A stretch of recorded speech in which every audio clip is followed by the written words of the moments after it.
भगवान तोरा गोरकी गोरकी।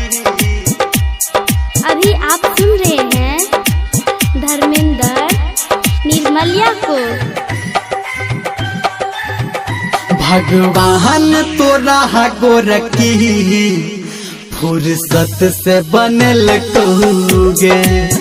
भगवान तोरा गोरकी फुर्सत से बनल कहूगे।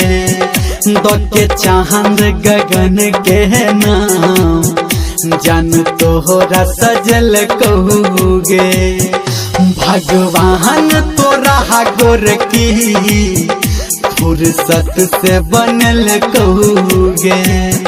भगवान तोरा गोरकी फुर्सत से बनल कहूगे।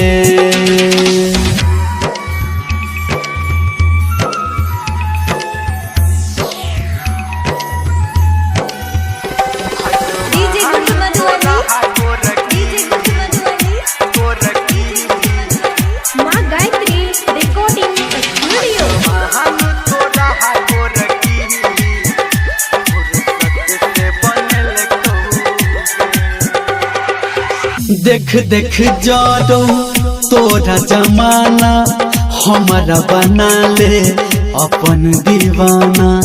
देख देख जादो तोरा जमाना हमारा बना ले अपन दीवाना।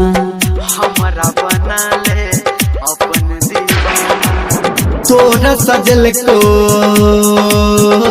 भगवान तोरा गोरकी फुर्सत से बनल कहूगे। भगवान तोरा गोरकी फुर्सत से बनल कहूगे।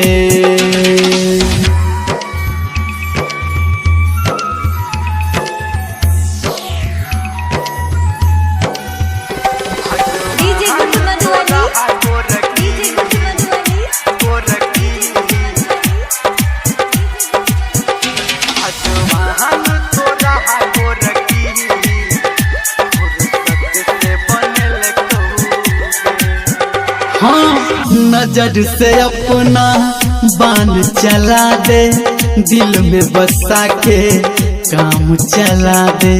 नजर से अपना बाण चला दे, दिल में बसा के काम चला दे। दिल में बसा के काम चला दे।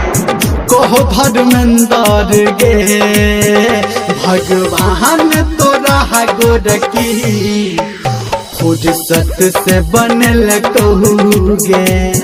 भगवान तोरा गोरकी फुर्सत से बनल कहूगे। भगवान तोरा गोरकी फुर्सत से बनल कहूगे।